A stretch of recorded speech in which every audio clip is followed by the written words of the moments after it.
அனைவருக்கும் இனிய வணக்கங்கள். இன்றைக்கு நம்ம பார்க்கக்கூடிய யூடியூப் வகுப்பில் பொது தமிழ் பார்க்கக்கூடிய பகுதி என்ன பகுதி பார்க்க போகிறோம் அப்படின்னா புது அழகு போகிறோம். ஸோ ஆல்ரெடி பார்த்தீங்கன்னா நிறைய வகுப்புகள் பார்த்தாச்சு. அது போக உங்களுக்கு அழகு 5 முடிச்சிட்டோம். இன்றைய சூழ்நிலையில் நம்ம அடுத்ததாக இன்றைக்கி புதிதாக அழகு 4க்குள்ளே போக போகிறோம். அழகு 4 என்னென்னா கலைச்சொல். இன்றைக்கி கலைச்சொல்னா என்ன, ப்ளஸ் சிலபஸில் பார்த்தீங்கன்னா கல்வி, அறிவியல், மருத்துவம், தகவல் தொழில்நுட்பம், சட்டம், மேலாண்மை, அப்புறம் புவியியல், பல துறைகளை படிக்க சொல்லியிருக்காங்க. இன்றைக்கி நம்ம கல்வி சார்ந்த கலை சொற்கள் என்னென்னலாம் படிக்கலாம் அப்படிங்கிறத இன்றைக்கி வகுப்பில் பார்த்துருவோம். ஸோ இன்றைய வகுப்பில் நம்ம முழுசாக நம்ம பார்க்க போகிறது கலைச்சொல். சரி, கலைச்சொல் அப்படின்னா என்னங்க? என்ன கலைச்சொல் அப்படின்னா, பொதுவாக நம்ம ஸ்கூல் புக்கில் ஒவ்வொரு யூனிட்டுக்கும் பின்னாடியும் சும்மா கலைச்சொற்கள் நிறைய இடத்துல கொடுத்துருப்பாங்க. அப்போ எளிய மொழிபெயர்ப்புனா என்னது, கலைச்சொல்னா என்னது? இப்போ அழகு 6ல் கொடுத்துருக்கக்கூடிய எளிய மொழிபெயர்ப்புன்னு சொல்கிறாங்களே அப்படின்னா என்ன? அழகு 4ல் கொடுத்துருக்கக்கூடிய கலைச்சொல்னா என்ன? கிட்டத்தட்ட ரெண்டும் ஒன்று தான். மொழிபெயர்ப்பு அப்படிங்கிறது பொதுவாக எந்த ஒரு சப்ஜெக்டில் உள்ள மேட்டரை கொடுத்தாலும் அந்த மொழிபெயர்த்து தமிழில் கொண்டுட்டு வர தெரியணும். அதுதான் எளிய மொழிபெயர்ப்பை புரிந்து கொள்ளுதல். கலைச்சொல்னா என்னன்னா டெக்னிக்கலான வேர்ட்ஸை மொழிபெயர்த்து கொண்டு வரணும். இப்போ உதாரணத்துக்கு பிக்சர் அப்படின்னு இருந்துச்சுன்னா இதை படம் அப்படின்னு மாத்துறோம். இது எக்ஸ்ரேஸ் அப்படிங்கிறத ஊடுகதிர் அப்படின்னு மாத்துறோம். இது ரெண்டுக்கு என்ன வித்தியாசம்? ரெண்டுமே மொழிபெயர்ப்பு தான். அப்போ கலைச்சொல்லும் என்பதும் ஒரு மொழிபெயர்ப்பு தான். ரெண்டுக்கு என்ன வித்தியாசம்னா சென்சிட்டிவிட்டி வித்தியாசம். பிக்சருங்கிறது ஒரு பொதுவான ஒரு வேர்டை பொதுவாக மொழிபெயர்த்து புரிஞ்சுக்கிறோம். இது எக்ஸ்ரேங்கிறது ஒரு அறிவியல் பூர்வமான ஒரு வார்த்தை. இதை அறிவியலாளர்கள் மட்டுமே பயன்படுத்தக்கூடிய ஒரு வார்த்தை. அப்போ இந்த வார்த்தையை நம்ம அப்படி ஒரு பதத்துக்கு மொழிபெயர்த்து ஊடுகதிர் என்று பயன்படுத்துகிறோம் இல்லையா? இதுக்கு பேர் கலைச்சொல். அப்போ கலைச்சொல் என்பதும் ஒரு மொழிபெயர்ப்பு தான். எல்லா மொழிபெயர்ப்பும் கலைச்சொல் ஆகாது. ஆனால் எல்லா கலைச்சொற்களும் மொழிபெயர்ப்புக்குள் தான் அடங்கும். அவ்வளவுதான். அப்ப கலைச்சொல்லுங்கிறது மொழிபெயர்ப்புடைய ஒரு பகுதியை தான் நீங்க நம்ம பார்க்க போறோம். என்னெல்லாம் கொடுத்துருக்குறாங்க? கல்விலாம் படிக்க சொல்லியிருக்காங்க. கல்வி, அறிவியல், அதெல்லாம் நம்ம படிக்க போறோம். சரி, ஃபர்ஸ்ட் கலைச்சொல்னா நமக்கே நிறைய புக்ல குழப்பி கொடுத்துருப்பாங்க. ஒவ்வொரு யூனிட் முன்னாடி கலைச்சொல்னு கொடுத்துருப்பாங்க, சில இடத்துல மொழிபெயர்ப்புன்னு கொடுத்துருப்பாங்க. அப்ப எதுங்க கலைச்சொல் அப்படிங்கும்போது பொதுவாக இங்க பாருங்க, ஒரு மொழியில காலத்திற்கு ஏற்ப துறை சார்ந்த புதிய கண்டுபிடிப்பு, இந்த வார்த்தையை பாருங்க, துறை சார்ந்த புதிய கண்டுபிடிப்புகளுக்காக உருவாக்கி பயன்படுத்தக்கூடிய சொற்களை தான் கலை சொற்கள் என்று நாம் சொல்கிறோம். புக்கு அப்படிங்கிறத புத்தகம் மாத்திரமே, இது மொழிபெயர்ப்பு, சாதாரண எளிய மொழிபெயர்ப்பு. அது ஒரு பெரிய துறை சார்ந்த ஒரு வார்த்தை கிடையாது. ஆனா துறை சார்ந்த வார்த்தைகளை பயன்படுத்தும். உதாரணம் புரிதுங்களா உங்களுக்கு? ஒரு மொழி தன் வேர் சொற்களை கொண்டு புதிய கலை சொற்களை உருவாக்கி கொள்ள வேண்டும். இப்படி உருவாக்கும் போது மொழி தன்னையே புதுப்பிச்சுட்டு புதிய செழிப்பை பெறுகிறது. உதாரணத்துக்கு வெப்சைட், பிளாக் அப்படிங்கிறதெல்லாம் இன்னைக்கு பார்த்தீங்கன்னா இணையம், வலைப்பு அப்படிங்கிற வார்த்தைகள் எல்லாம் தகவல் தொழில்நுட்ப கலை சொற்களாக நம்ம பயன்படுத்திட்டு வரோம். பெரும்பாலும் காரண பெயர்களாகத்தான் தகவல் இந்த கலை சொற்கள் இருக்கும். அதுக்கு ஒரு ரீசன் இருக்கும். பாருங்க, இங்கிலீஷ்ல பாருங்க எக்ஸ் ரேன்னு கொடுத்துருக்கான். ஆனா நம்ம தமிழ்ல எக்ஸ் கதிர்னு சொல்றதை விட ஊடுகதிர் என்று அதற்கு நம்ம பெயர் வைக்கிறோம். புரிதுங்களா உங்களுக்கு? ஊடுகதிர். அப்போ ஒரு காரணத்தோட அதுக்கு பேர் இருக்கும். அதை புரிஞ்சுக்கிறதுல ஒரு ரீசன் இருக்கும். அதான் காரண பெயர். நோக்கம். பொருள் தெரியாத சொற்களுக்கு என்ன பொருள்னு சொல்றது டிக்ஷனரியோட நோக்கம். இப்போ உதாரணத்துக்கு ரெக்கை அப்படின்னு ஒன்று இருக்கு. இதுக்கு இங்கிலீஷ்ல என்னன்னு தேடணும்னா டிக்ஷனரியில போய் தேடலாம். ஆனா கலை சொல்லாக்கம்ங்கிறது பொருள் தெரிந்த பிறமொழி சொற்களுக்கு தாய்மொழியில் முன்பே உள்ள சொற்களை அடையாளம் காட்டி தேவையான இடத்துல புதிய சொற்களை உருவாக்கி தருவது. உதாரணத்துக்கு மருத்துவமனைனா கிளினிக், குருதி பிரிவுனா பிளட் குரூப், மருந்தாளுநர்னா பார்மசிஸ்ட், ஊடுகதிர்னா எக்ஸ்ரே, டைபாய்டுனா குடற்காய்ச்சல். நம்ம அப்படியே சில பேர் பயன்படுத்தும். ஸ்கூல் புக்ல டைபாய்டு அப்படின்னு கொடுத்துருப்பாங்க. ஆனா அது மொழிபெயர்ப்பு கிடையாது. அப்படியே தங்கிலீஷ்ல எழுதுறோம்.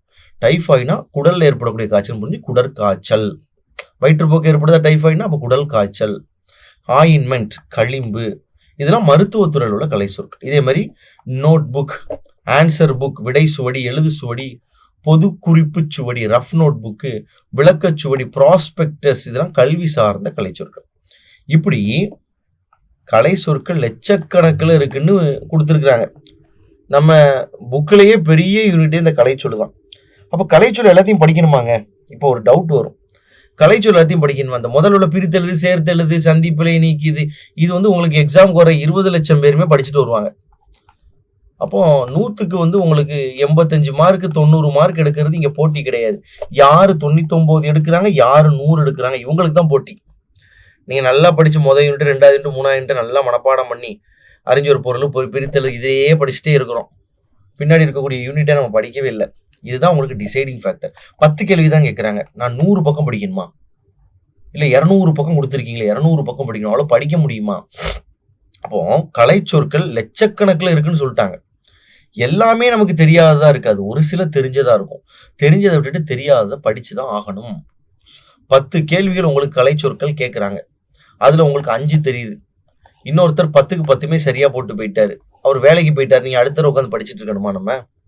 அப்போ இந்த கலைச்சொல் கேள்விகள் கம்மியா இருக்குன்னா அங்கதான் போட்டி அதிகமா இருக்குன்னு அர்த்தம். அப்போ கலைச்சொல்லாக்கத்தை நம்மளே செய்யலாம் அப்படின்னு சொல்றாங்க. கலைச்சொல்லை நம்மளே உருவாக்க முடியும். என்னெல்லாம் செய்ய வேண்டும், என்ன கருத்தில் கொள்ள வேண்டும்? ஃபர்ஸ்ட் ஒரு தமிழ் சொல்லாக நம்ம அதை மாற்றணும். அப்படி இங்கிலீஷில் மாற்றக்கூடாது. இப்போ டைப்பாய்டுனா டைப்பாய்டுன்னு எழுதக்கூடாது. அதுக்கு பேர் கலைச்சொல்லாக கிடையாது. அப்போ தமிழ் சொல்லாக அதை மாற்றணும். ஒன்று, பொருள் பொருத்தமாக அதே நேரத்தில் செயலை குறிப்பதாக அது என்ன செய்யுதுங்கிறத தான் கலைச்சொல்ல மாற்றணும். அனிமோமீட்டர் அப்படின்னு சொல்லிட்டு சொன்னாங்கன்னா அதை எழுதுப்பா இங்கிலீஷில் உள்ளதை, அதுக்கு கலைச்சொல் என்னன்னு கேட்டால் உடனே அனிமோமீட்டர் அப்படின்னு எழுதுறதுக்கு பேர் கலைச்சொல் கிடையாது. இது என்ன சொல்கிறோம்? காற்று மானி அப்படின்னு பேர் மாத்திரம். அப்போ அனிமோமீட்டர்னா காற்று வீசும் திசையை கண்டுபிடிக்குது, அதனால காற்று மானி. பாரோமீட்டர் எழுதுப்பா இங்கிலீஷில் உள்ள தமிழ்னா பாரோமீட்டர்னு எழுதக்கூடாது. என்ன சொன்னோம்? அழுத்தமானி. அப்போ அழுத்தத்தை கண்டுபிடிக்கிறதுக்கு பேர் பாரோமீட்டர். அப்போ தமிழ்ல அதோடைய செயலை குறிப்பதாக இருக்க வேண்டும். வடிவில் சிறியதாக எளிமையாக இருக்கணும். ரொம்ப சிம்பிளாகவும் இருக்கணும். ஓசை நயமாக இருக்கணும். எல்லாருக்கும் ரீச் ஆகணும். நம்ம வந்து டிரான்ஸ்லேட் பண்றோம்னு போட்டுக்கிட்டு அதை போட்டு வரலட்சி இழுத்து அதை புரியாத மாதிரி கொண்டு வரக்கூடாது. இலக்கண மரபுக்கு உட்பட்டு இருக்கணும். நல்லவை அல்லாதவற்றை குறிக்கக்கூடாது. நாள்தோறும் புதிய கண்டுபிடிப்புகள் உருவாகி கொண்டே இருக்கக்கூடிய சூழல்ல அதற்கான கலைச்சொல்லாக்கம் நிகழ்ந்து கொண்டே வருகிறது. பெரும்பாலும் அவை ஏற்றளவில் தான் இருக்கிறது. இந்த கலைச்சொல்லை மக்கள் பயன்பாட்டிற்கு கொண்டு வர வேண்டும். உதாரணத்துக்கு இமெயில், நம்ம என்னத்தான் மொழிபெயர்த்தாலும் எழுதுறவங்க இமெயில் தான் எழுதுவாங்க, ஸ்மார்ட் போன் தான் எழுதுவாங்க, விண்டோஸ் 10 தான் எழுதுவாங்க, 8G. இந்த ஆங்கில சொற்களுக்கு நம்ம வந்து இணையாக என்ன செய்யணும்? இமெயில்னா மின்னஞ்சல், ஸ்மார்ட் போன்னா திறன்பேசி, விண்டோஸ் அப்படின்னா பலகனி 10, இப்படி நம்ம வந்து பயன்படுத்தக்கூடிய ஒரு நடைமுறைக்கு வருவோமா? அதான் தமிழ்ல கலைச்சொல் இருக்கு. இதுக்கு இதழ்களும் ஊடகங்களும் துணை நிற்கணும். நம்ம பயன்படுத்தக்கூட நியூஸ் பேப்பர்ல டெய்லி போடணும். ஸ்மார்ட் போனும் தவிர்த்துட்டு திறன்பேசின்னு சொல்லணும். அப்பதான் மக்களுக்கும் அது என்ன பண்ணும்? பதியும். எனவே ஊடகங்களுடைய பயன்பாடு அன்றாட நம்ம பயன்படுத்தக்கூடிய சொற்களை பாருங்க. இனிமே நீங்க என்ன செய்யாதீங்க? ஸ்மார்ட் போன் சொல்லாதீங்க, திறன்பேசி, தொடுதிரைன்னு சொல்லுங்க. பக்னு சொல்லாதீங்க, பிழை. கெசட் சொல்லாதீங்க, அரசிதழ். டெஸ்பேட்ச் இல்லை, அதுக்கு பேர் அனுப்புகை. சப்சிடினா பொதுவாக மானியம் அல்லது நல்கைன்னு சொல்லுவாங்க. சீலிங்னு சொல்றாங்க, லேண்ட் சீலிங், உச்ச வரம்பு. சர்க்குலர் விட்டுட்டாங்களான்னு கேட்காதீங்க, சுற்றறிக்கைன்னு சொல்லுங்க. சப் ஜூனியர் மிக இளையோர், சூப்பர் சீனியர் மூத்தோர். இந்த பேஸ்கெட் பால் போட்டியெல்லாம் பார்த்தீங்கன்னா junior, sub junior, super senior போட்டிகள் நடக்கணும், அப்படி சொல்லாதீங்க. கேரம் சொல்லாதீங்க, நாளாங்குழி ஆட்டம்னு சொல்லுங்க. சேல்ஸ் டேக்ஸ் சொல்லாதீங்க, விற்பனை வரி. கஸ்டமர் சொல்லக்கூடாது, வாடிக்கையாளர். கன்சியூமர் கிடையாது, நுகர்வோர். அக்கௌண்ட், பற்று வரவு கணக்கு. ரெஃப்ரி கிடையாது, நடுவர். இதெல்லாம் நம்ம சொல்ல பயன்படுத்தணும் அப்படிங்கிறாங்க. சரி, இன்றியமையாமை எதுக்காக நம்ம கலைச்சொற்களை உருவாக்கணும் அப்படின்னு சொல்லும் பொழுது, இன்னைக்கு உலகத்துல தொன்மையான மொழிகளை இன்னும் நினைத்திருக்கக்கூடிய மொழி நம்மளுடைய தமிழ் மொழி. அது காலத்துக்கு ஏற்றாப்புல தன்னை புதுப்பித்துக் கொண்டே இருக்க வேண்டும். அப்ப புதுப்பிச்சுட்டே இல்லை, அப்டேஷன் இல்லை அப்படின்னா அந்த மொழி பேசுறதை நிப்பாட்டிடுவாங்க மக்கள். அப்போ இப்போ நம்மளே ஒரு இடத்துல வேலை பார்க்குறோம், ஒரு பேப்பர் ஒர்க் பண்ணிட்டு இருக்கோம், கொஞ்ச நாள் கழிச்சு கம்ப்யூட்டர் வருது, கம்ப்யூட்டர்ல சாஃப்ட்வேர்ஸ் வருது, அது இதுன்னு வருது. எல்லாமே தெரிஞ்சாதான் இந்த இடத்துல நிலைச்சு நிற்க முடியும். இல்லைன்னா புதுசாக வரவங்க நம்மள என்ன பண்ண டாமினேட் பண்ணிட்டு போயிட்டே இருப்பாங்க.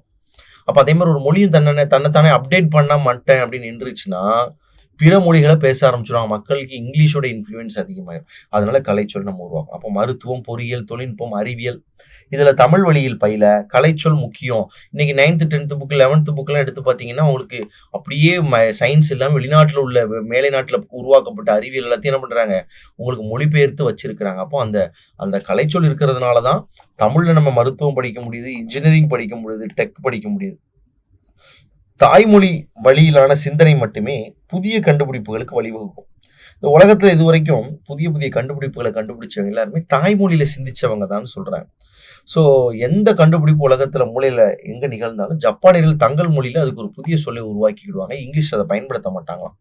ஸோ தாய்மொழி வழியில ஜப்பானியர்கள் அறிவியல் தொழில்நுட்பத்தை கற்கிறதுனால தான் அங்க இன்னைக்கு பார்த்தீங்கன்னா நம்மளை கம்பேர் பண்ணும்போது ஒரு 100 வருஷம் அப்டேட்டடா இருக்காங்க அவங்க.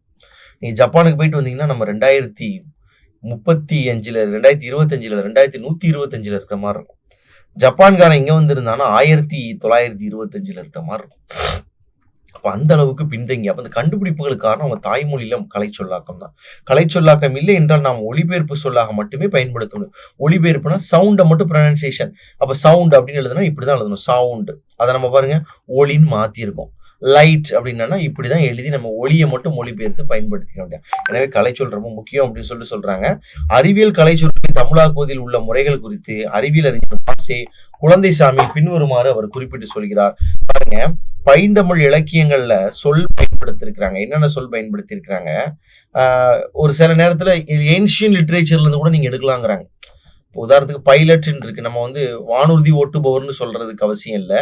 ஏற்கனவே நம்ம லிட்ரேச்சர்ல வளவன் என்கின்ற பேர் இருக்கு. புறநானூறு எடுத்துக்கிட்டீங்கன்னா வளவன் ஏவா வானூர்தின்னு இருக்கு இல்லையா, அதை பயன்படுத்தலாம் அப்படிங்கிறார். சில பேச்சு வழக்கில் உள்ள சொற்களை நம்ம கலைச்சொல்லா வச்சுக்கலாம். உதாரணத்துக்கு பார்த்தீங்கன்னா மீசலஸ் அப்படின்னா நம்ம அம்மைங்கிற வார்த்தையை பயன்படுத்தலாம். அம்மம் போட்டிருக்கு நம்ம சொல்றாரு. பிற மொழி சொற்களை என்ன பண்ணிக்கலாம், நம்ம கடனாகவும் வச்சுக்கலாம். உதாரணத்துக்கு டெசிமல் அப்படிங்கிறத தசம முறை, தேசி தச அப்படின்னு மாத்திக்கலாம் அப்படிங்கிறார். புது சொல்லாக கூட உருவாக்க முடியும். மாலிகூல் அப்படின்னு இருக்கும்போது அந்த இடத்துல நம்ம மூலக்கூறுன்னு ஒரு புது சொல்ல உருவாக்கிக்கலாம்.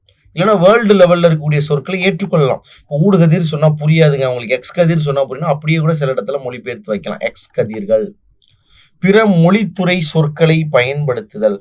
உதாரணத்துக்கு பிற மொழித்துறை அதை புரிஞ்சுக்கிட்டு அதுல இருந்து பயன்படுத்துறது. உதாரணத்துக்கு போட்டோ சிந்தசிஸ்னா என்ன?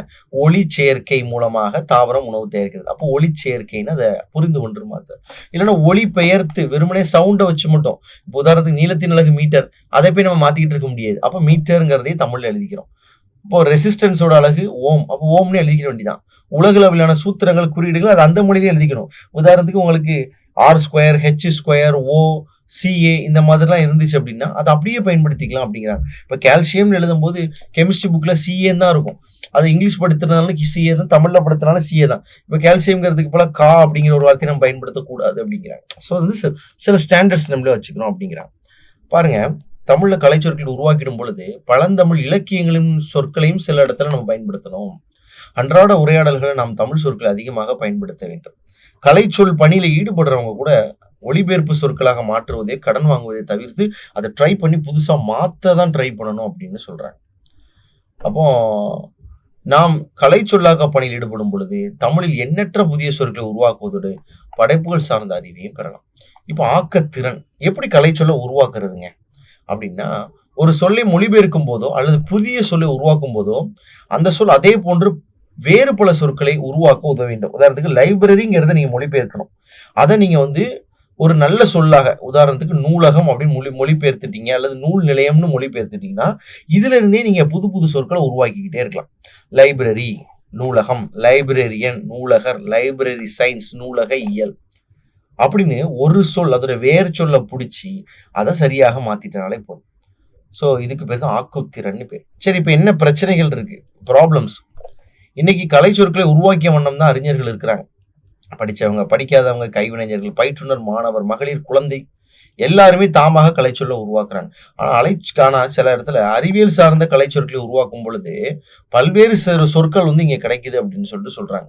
எடுத்துக்காட்டா பார்த்தீங்கன்னா ஆன்டிபயாட்டிக்ஸ் உயிர் எதிர்பொருள், நுண்ணுயிர் கொல்லிகள் உயிர் எதிர் நச்சுகள், கேடுயிர் கொல்லிகள், நச்சுயிர் கொல்லிகள், இப்படி பல கலை சொற்களை நம்ம பயன்படுத்த முடியும். அப்ப ஆன்டிபயாட்டிக்ஸ்ங்கிற ஒரு வார்த்தையை எடுத்துக்கிட்டோம்னா எதிர் உயிர் பொருள், நுண்ணுயிர் கொல்லி, உயிர் எதிர் நச்சு, கேடுயிர் கொல்லி, நச்சுயிர் கொல்லி அப்படின்னு அதற்கு பல வார்த்தைகளை பயன்படுத்த முடியும்.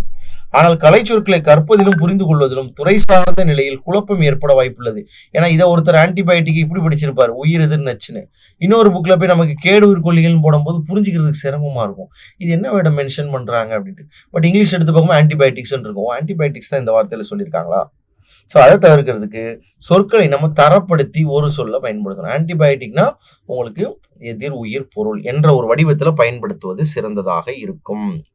இதான் கலைச்சொல்லை பற்றி நீங்கள் தெரிந்து கொள்ள வேண்டிய அறிமுகம். இது பள்ளி பாட புத்தகத்திலிருந்து எடுக்கப்பட்டது தான். ஸ்கூல் புக்கில் கொடுத்துருக்காங்க கலைச்சொல்லாக்கம் அப்படிங்கிற ஒரு பகுதியில். இப்போ சயின்ஸ் பற்றி நம்ம இன்னும் வரக்கூடிய வகுப்புல பார்ப்போம். முதல்ல கல்வி பற்றி என்னென்ன கலை சொற்கள்லாம் நமக்கு தேவை. ஃபர்ஸ்ட் அகாடமியா, கல்வி உலகு. நம்ம பொதுவாக ஸ்கூல் படிக்கிறோம், என்ன அகாடமின்னு தான் கேட்குறோம், அகாடமிக் இயர்னு கேட்குறோம். அப்போ கல்விக்குன்னு ஒரு ஆண்டு இருக்கு, கல்வி உலகு. அகாடமிக் குவாலிஃபிகேஷன் அப்படின்னா கல்வி தகுதி. அகடமீஷியன் அப்படின்னா கல்வி கழகத்தவர். அகாடமி ஆஃப் மியூசிக் இசை கல்வி கழகம். அக்சலரேட்டட் லேர்னிங்னு சொல்றோம், துரித கற்கை அல்லது துரித கற்றல், அதை கற்கும் திறனை ஊக்கப்படுத்துறதுக்காக. ஆக்ஷன் மேஸ் அப்படின்னு சொல்லிட்டு சொல்றாங்க. இது வந்து செய்கை புதிர் அப்படின்னு சொல்றது. ஆக்டிவ் லேர்னிங் செயலுறு கற்கை, அதாவது பேசிவ் லேர்னிங் ஆக்டிவ் லேர்னிங்னு இருக்கு. ஸோ செயலுறு நீங்களே படித்து ஒரு விஷயத்தை புரிஞ்சுக்கிட்டு செயல்பாடு மூலமாக கற்கிறதுக்கு பேர் ஆக்டிவ் லேர்னிங்.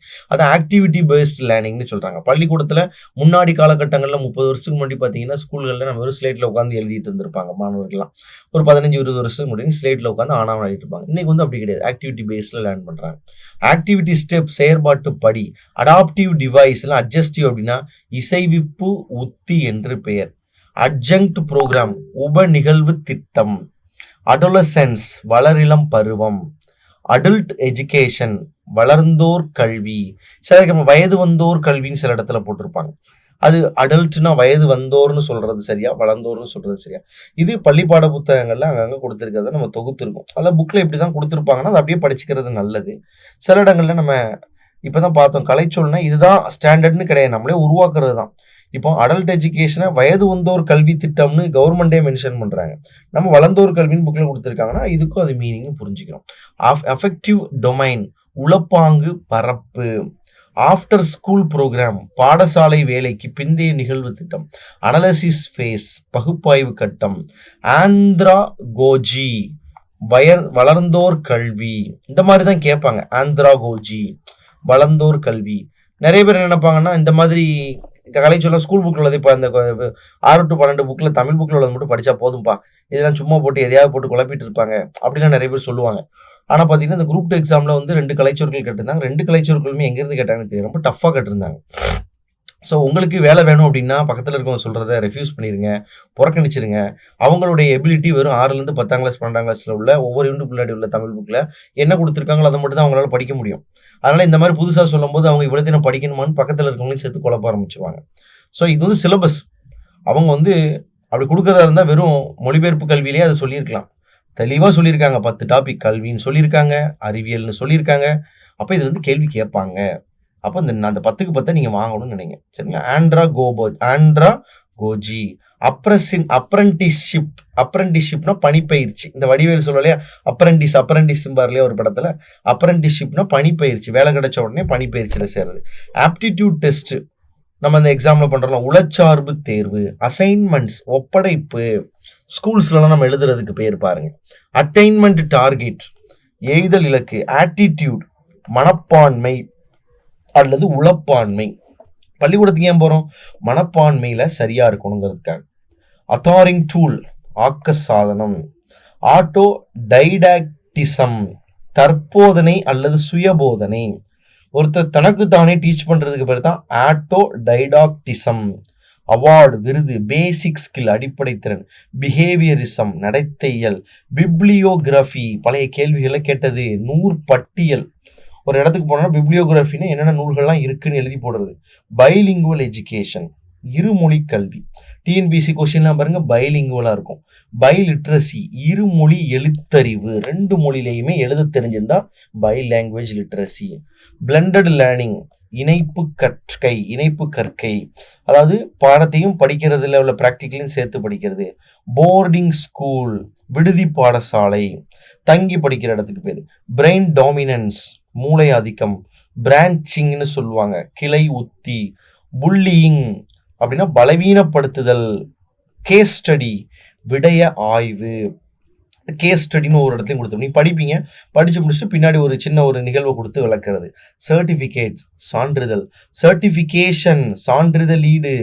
அல்லது அத்தாட்சிப்படுத்துகை, சர்டிஃபை சான்றுபடுத்துகை, சைல்டு கேர் சிறார் பராமரிப்பு, சங்கிங்னு சொல்றாங்க கூராக்கம், சங்கிங் கூராக்கம், சைட்டேஷன் ஆஃப் பிரேவரி தீரச் சான்றுரை, பிரேவரினா வீர தீரத்தை சொல்றது, கிளாஸ் ரூம் லேர்னிங் வகுப்பறை கற்கை, கிளஸ்டரிங் கொத்து, கிளஸ்டர்னா கொத்து கொத்தாக்கம், கோச் பயிற்றுனர், காக்னிட்டிவ் ஸ்கில் புரிகை திறன், காக்னிட்டிவிசம் புரிகை கோட்பாடு, கொலாபரேட்டிவ் லேர்னிங் கூடி கற்கை, கலெக்டிவ் டாஸ்க் கூட்டு முயற்சி, காமன் லேர்னிங் அப்ஜெக்டிவ் பொது கற்கை நோக்கம், காம்படென்சி பேஸ்ட் இன்ஸ்ட்ரக்ஷன் தகுதி அடிப்படை போதனை, காம்ப்ளிகேஷன் நிலை அதாவது சிக்கலான நிலை, கோவையாக்கம் ரொம்ப காம்ப்ளிகேஷன் சொல்றாங்க இல்லையா, கம்ப்யூட்டர் அசிஸ்டட் இன்ஸ்ட்ரக்ஷன் கணினி உதவி போதனை, கம்ப்யூட்டர் சொல்லி கொடுக்கக்கூடியது, கம்ப்யூட்டர் பேஸ்டு ட்ரைனிங்னா கம்ப்யூட்டர் வழியாக நமக்கு ட்ரைனிங் பண்றது. இப்போ கம்ப்யூட்டர் அசிஸ்டட் இன்ஸ்ட்ரக்ஷன்னா சில விஷயங்களை நம்ம வந்து கூகுளில் போய் பார்க்குறோம், அது நமக்கு சொல்லுது. This is called computer assisted instruction. Computer based ட்ரைனிங்னா நாளைக்கு வந்து ஒரு கம்பெனியில் வேலைக்கு சேர்றீங்க, ட்ரைனிங் எல்லாரும் லேப்டாப்பில் உங்களுக்கு நமக்கு காலைல வீடியோ காலில் கிளாஸ் நம்ம நடத்துகிறோம் அப்படின்னு சொன்னாங்கன்னா அது computer based training. Concept chart கருது பொருள் சட்டகம், கண்டிஷன்ட் ரெஸ்பான்ஸ் நிலைமைக்குரிய பதில் வினை, கன்ஸ்ட்ரக்டட் ரெஸ்பான்ஸ் ஆக்க பதில் வினை, கன்ஸ்ட்ரக்டிவிசம் ஆக்க கோட்பாடு, கன்சல்டன்ட் உசாவலர், கன்சல்டன்ட்னு சொல்கிறோம் உசாவலர், கன்டெக்ஸ்டுவல் இன்டர்ஃபரன்ஸ் சந்தர்ப்ப தலையீடு, கான்வொகேஷன் பட்டமளிப்பு, கோஆபரேட்டிவ் லேர்னிங் கூட்டு கற்கை, கொரலேஷன் இடைத்தொடர்பு, கோர்ஸ்வேர் கற்கை நெறி சாதனம் படிக்கிறதுக்கு தேவையான இன்ஸ்ட்ருமெண்ட்ஸ் இருக்குல்ல அதை சொல்றாங்க, கிரைட்டீரியன் ரெஃபரன்ஸ்ட் இன்ஸ்ட்ரக்ஷன் பிரமாண சார்ந்த போதனை, கிராஸ் ட்ரைனிங் மேலதிக பயிற்சி, நம்ம ஒன்று குறுக்கு பயிற்சி நம்ம நினைப்போம், மேலதிக பயிற்சி, கரிக்குலம் பாடத்திட்டம், கரிக்குலம் விட்டே ரிசைமே தகைமை திரட்டு, டெமான்ஸ்ட்ரேஷன் செய்முறை காட்டல், டிப்ளமோ தகுதி சான்றிதழ். இதெல்லாம் நீங்கள் படிச்சு தான் ஆகணும். இது எப்படி சார் படிக்கிறதுன்னு கேட்கக்கூடாது. உங்களுக்கு இங்கிலீஷில் இந்த இடத்துல 10 மார்க் வாங்கணும்னா நீங்கள் படிச்சு தான் ஆகணும். டிஸ்டன்ஸ் லேர்னிங் அஞ்சல் வழி கல்வி,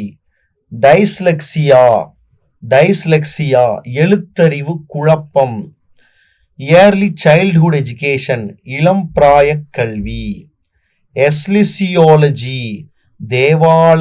தேவாலயவியல், எக்ரினாலஜி கசிவியல், எக்கோ எதிரொலி, எஜுகேபிலிட்டி கற்கும் திறமை, எஜுகேட் கற்பித்தல், எஜுகேஷன் லீடர்ஷிப் டெவலப்மெண்ட் கல்வி தலைமைத்துவ மேம்பாட்டு நிலையம், எஜுகேஷன் பாலிசி கல்வி கொள்கை, எஜுகேஷன் ரிசர்ச் கல்வி ஆராய்ச்சி, எஜுகேஷனல் சைக்காலஜி கல்வி உளவியல். இதெல்லாம் உங்களுக்கு ரொம்ப ஈஸியாக இருக்கும், அதனால தேவையில்லை, தேவை உள்ளதை மட்டும் படிச்சுக்கோங்க. இஃபெக்டிவ் அப்படின்னா பயன் முனைப்பு மிக்க, பிரயோஜனப்படுறதுன்னு சொல்கிறோம் இல்லையா, அதுதான். இ லேர்னிங் மின்னஞ்சல் வழி கல்வி, மின் கல்வின்னு வராதா வரும், மின் கற்றல் வராதா வரும், ஆனால் புக்கில் கொடுத்துருக்கிறது. எலக்டிவ் தெரிவு பாட தொகுதிகள், எலக்டிவ் மாடுல்ஸ் பாடத்தொகுதிகள், எலக்ட்ரோ கெமிஸ்ட்ரி மின் வேதியியல், எலக்ட்ரானிக்ஸ் மின் அணுவியல், எலிமெண்ட்ரி ஸ்கூல் தொடக்க பாடசாலை, எலிஜிபிள் தகுதியுடைய, எலாக்குவேஷன் நாவன்மை சொல்லாற்றல் பேச்சு திறமை தான் சொல்லுவாங்க, எலாக்குவேஷன் அப்படின்னு சொல்லுவாங்க. எலாக்குவேன்ஸ் அப்படின்னா சொல்வன்மை. இப்போ அறிஞர் அண்ணாலாம் நல்ல ஒரு எலாக்குவேன்ஸ் உள்ளவர்னா சொல்வன்மை உடையவர். இமெயில் அட்ரஸ் மின்னஞ்சல் முகவரி, எம்படிங் பதிக்கப்பெற்ற, எம்பிராய்டரி சித்திர தையற்கலை வீட்டிலலாம் செய்கிறாங்களே எம்ப்ராய்டரி பண்ணுறாங்களே அது எம்ப்ராய்டரி. அப்புறம் எம்ப்ரியாலஜி கருவை பற்றி படிக்கிற படிப்பு, எமிட்டாலஜி வாந்தியல், எமோஷன் மன உணர்வு, எமோஷனல் இன்வால்மெண்ட் உணர்வு பூர்வ ஈடுபாடு, எமோட்டிவ் ஸ்பீச் அப்படின்னு சொல்கிறோம், உணர்வை தூண்டும் பேச்சு, எம்ஃபசிஸ் அழுத்தமாக பேசுறது, எம்ஃபசிஸ் பண்ணுறது வலியுறுத்துறது, எம்பிரிக்கல் ரிசர்ச் நம்பகமான ஆய்வு இல்லைன்னா பட்டறிவு சார்ந்த ஒரு ஆய்வு. அதுக்கப்புறம் எம்ப்ளாயபிலிட்டி ஸ்கில்ஸ் சிஸ்டம், வேலை வாய்ப்புகளுக்கான திறன் திட்டம். என்கோடிங், குறியாக்கம், டீகோடிங் என்கோடிங் சொல்கிறோம் அந்த மாதிரி. என்சைக்ளோபீடியா, கலைக்களஞ்சியம். எண்டோக்ரைனாலஜி, சுரப்பிகளை பற்றி படிக்கக்கூடிய ஒரு படிப்பு, அகச்சுரப்பியல். Engaging hearts and enriching minds, உள்ளத்தை ஈடுபடுத்து, எண்ணத்தை வளப்படுத்து. என்கேஜிங் லேர்னிங் ஆக்டிவிட்டீஸ், ஆர்வத்துடன் ஈடுபடச் செய்யும் கற்றல் நடவடிக்கை. என்கேஜிங் பீடாகாகி அப்படின்னா ஆர்வமூட்டும் கற்பித்தல் முறை. ஆர்வமூட்டும் கற்பித்தல் முறைக்கு பேர் என்கேஜிங் பீடாகாஜி அப்படின்ட்டு பேர். படிக்கும்போது ஸ்டூடெண்ட்ஸ் கிளாஸ்ல நடத்தும் போது சில இடத்துக்கு அப்படி முன்பெஞ்சில் உட்கார்ந்து கவனிப்பாங்க சில விஷயங்கள் எல்லாம். அதுக்கு பேர் தான் ஆர்வமூட்டும் கற்பித்தல் முறை. Enhanced vocational training program. Enhanced vocational training program, மேம்படுத்தப்பட்ட வாழ்க்கை தொழில் பயிற்சி திட்டம். தொழில் பயிற்சின்னு சொல்லுவாங்க ஒகேஷனல் ட்ரைனிங், வாழ்றதுக்கு தேவையான படிப்பு. அடுத்தது பாருங்க, எனிக்மெட்டாலஜி, புதிர்களை பற்றி படிக்கிறது. எனாலஜி அல்லது ஆயினாலஜி அப்படிங்கிறது மதுவை பற்றிய படிப்பு. அடுத்தது பார்த்தீங்கன்னா என்ரிச்சிங் லேர்னிங் எக்ஸ்பீரியன்ஸ், வளமூற்றும் கற்றல் அனுபவம். என்டமாலஜி, பூச்சிகளை பற்றி படிக்கக்கூடிய படிப்பு. என்சைம் டெக்னாலஜி, நொதித்தல் நுட்பவியல். என்சைமாலஜி, நொதியியல். எபிக்ஸ், காப்பியங்கள். எபிஸ்டமாலஜி, பொது அறிவை பற்றி படிக்கக்கூடிய படிப்புக்கு பேர் எமிஸ்டமாலஜி அப்படின்ட்டு பேர். ஈக்குவேஷன் படிக்கிறோம்ல, சமன்பாடு. ஈக்குவலண்ட், இணையானது. எர்கானமிக்ஸ், எக்கனாமிக்ஸ் மாதிரி எர்கானமிக்ஸ், பணிச்சூழ் இயல், வேலை செய்கிற இடத்துல எப்படி இருக்குது அப்படிங்கிறது எர்கானமிக்ஸ். எசென்சியல் குவாலிஃபிகேஷன், இன்றியமையாத தகுதி. எத்திக்ஸ், ஒழுக்கவியல், அறவியல்னு கூட சொல்லலாம். Ethnic group, இனப்பிரிவு. எத்தனாலஜி, மாந்த இனவியல், அதாவது மனிதனுடைய இனத்தை பற்றி படிக்கிறதுக்கு பேர் தான் எத்தனாலஜி. எத்தனோ மியூசிக்காலஜி, தொல்லிசையியல். ஈத்தோஸ் ஆஃப் கேர், அக்கறை சார்ந்த பண்புகள். எட்டியாலஜி, நோய் ஆய்வியல். எட்டிமாலஜி, வேர் சொல்லியல். இதெல்லாம் வேர் சொல்லுங்கிற பகுதியில் நீங்கள் படிப்பீங்க. எட்டிமாலஜி என்பது வேர் சொற்களை பற்றி படிக்கிறது. இவாலுவேட், கணிக்கிறது. எவ்ரிடே சிச்சுவேஷன்ஸ், அன்றாட வாழ்க்கை சூழல்கள். எக்ஸாமினபிள் சப்ஜெக்ட், தேர்வு பாடம். எக்ஸாமினேஷன் ட்ரிவன் அப்ரோச், தேர்வு நோக்க அணுகுமுறை. எக்ஸப்ஷன், விதிவிலக்கு. எக்ஸ்சேஞ்ச் ஸ்டூடெண்ட், பரிமாற்ற மாணவர். எக்ஸ்கிளமேஷன், வியப்பு, ஆச்சரியம்னு சொல்றது எக்ஸ்கிளமேஷன். எக்ஸ்க்ளூஷன், தவிர்க்கிறது இல்லை நீக்கிறது. எக்ஸ்க்ளூட் பண்ணுனா அவரை தவிர்த்துரு. எக்ஸ்கர்ஷன், இன்ப சுற்றுலா, ஸ்கூலில் போனால் எக்ஸ்கர்ஷன் கூட்டு போகிறாங்களா அது. எக்ஸிபிட், எக்ஸிபிட்னா கண்காட்சியில் வச்சிருக்கக்கூடிய பொருள். எக்ஸிபிஷன் அப்படின்னா கண்காட்சி. எக்ஸிஸ்டன்ஸ் அப்படின்னா இன்னும் இருக்கு, உளதா இருக்கும் தன்மை. எக்ஸோபயாலஜி, புற மண்டிலவியல்.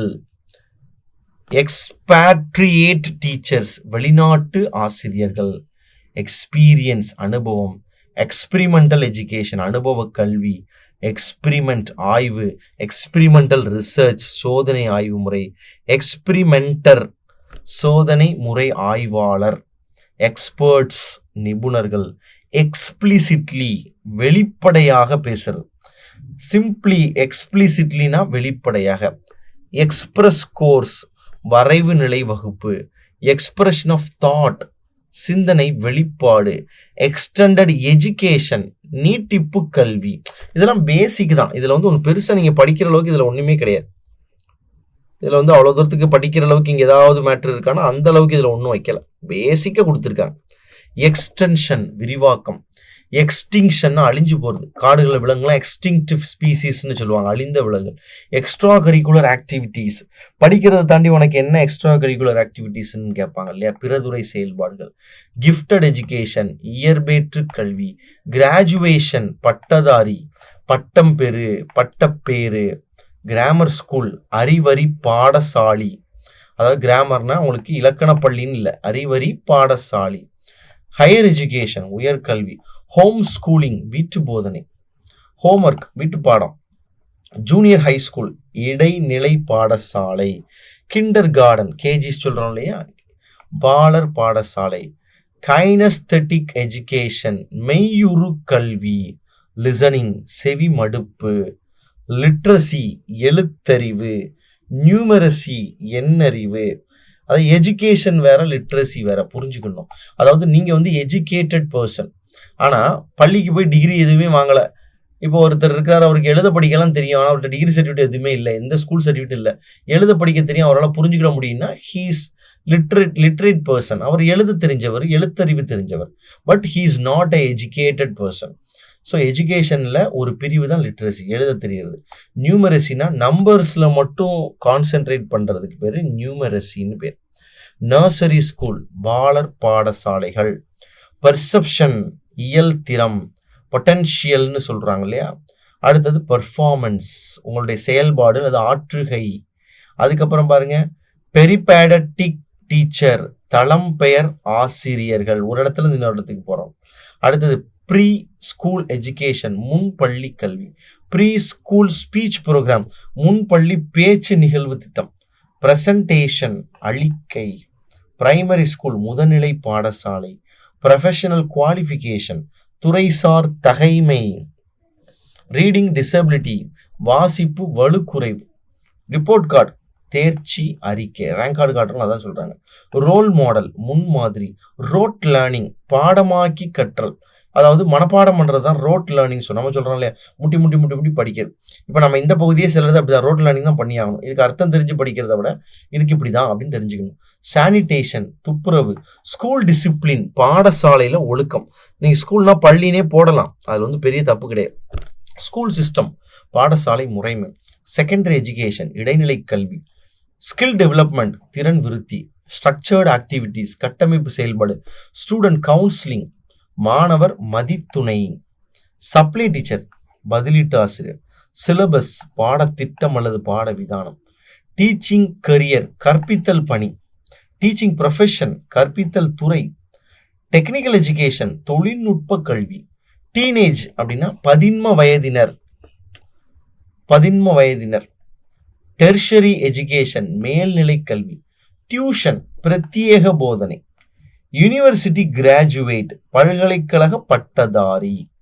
ஒகேஷனல் எஜுகேஷன், தொழிற்கல்வி. வாலண்டரி ஏஜென்சி, தொண்டு முகமையகம். வாலண்டியர் டீச்சர், தொண்டர் ஆசிரியர். இவ்வளவு வேர்ட்ஸ் இருக்கு. படிப்புகளை பற்றி நிறைய இருக்கு, இது லட்சக்கணக்கில் இருக்கு. நம்ம லிமிட் பண்ணி இவ்வளோ தான் படிக்கணும் அப்படின்னு படிக்கிறோம். இது தெரியாதது, நான் சொல்கிறேன் எல்லாருக்குமே இது எல்லாமே தெரியும் எல்லாமே தெரியாதுங்கிற கான்செப்டுக்கு போக வேண்டாம். இப்போ உதாரணத்துக்கு எர்கானமிக்ஸ் அப்படிங்கிறது பணிச்சூழலியல், இது தெரியும் அப்படின்னா அதை விட்டுருங்க. எது தெரியலையோ அதை மட்டும் நோட் பண்ணிக்கிட்டீங்கன்னா, இப்போ கல்வியில் நமக்கு வந்து ஒரு 200 இருக்குன்னு வச்சுக்கோங்க, நமக்கு தெரியாது ஒரு 50 தான் இருக்கும், அதுதான் படிக்கணும். இப்போ உதாரணத்துக்கு எக்கோனா எதிரொலி எனக்கு தெரியும் அப்படின்னு இதை படிக்க வேண்டாம், இதை கட் பண்ணிடுங்க.